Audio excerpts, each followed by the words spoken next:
Yeah, so certainly we've seen a 10% tariff announced on Australian goods. It is fairly unclear, though, what the eventual or end outcome is going to be. We know that Trump is kind of known for using bold moves as a starting point for negotiation. He's already hinted that that may be the case. So where we actually end up is pretty dependent upon what happens next. So I'd say there's still quite a decent amount of uncertainty around that, but certainly we have seen some much larger tariffs imposed on other countries, specifically Asian countries.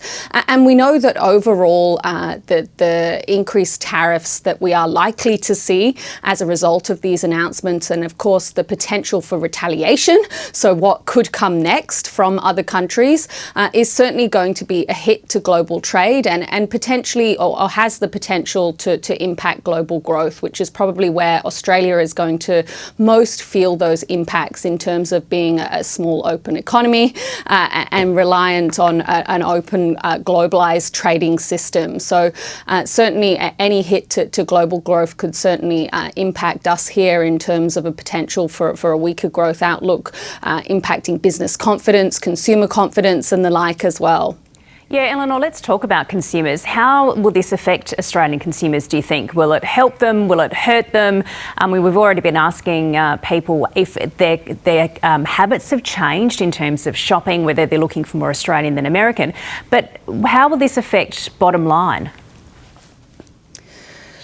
Yeah, so again, for how this really ends up impacting the consumer at the end of the day, it's going to probably depend again on what happens next. We've obviously got the potential for retaliatory tariffs from some of the countries that have been impacted most. We've got the potential here for kind of an all-out trade war to ensue in the worst case scenario. So there's, I'd say, a broad range of outcomes that we could see occurring from this point, although we do know that kind of this uncertainty and this hit to global trade and potential disruptions to supply chain, shipping routes and the like, and any rejigging we see of global trade off the back of these announcements could probably lead to higher prices for the Aussie consumer.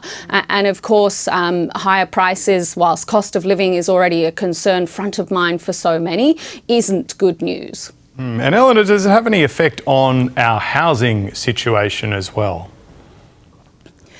I mean, for the housing market, again, it's a bit of a tug of war, really. So, I mean, we could see that if we end up with higher prices for construction or goods used in construction, that maybe that could increase prices when it comes to new homes and renovation costs and the like. But of course, if we do see any kind of hit to global growth or any kind of slowdown in growth, we could see that actually that brings forward the pace of the Reserve Bank's interest rate cuts, which could stimulate home buying demand.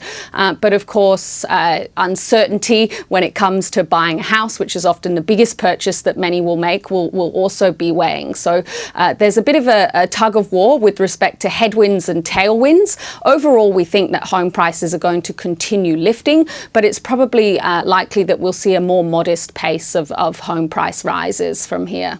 Okay, Eleanor Creagh, thank you so much for joining us this morning. We appreciate it.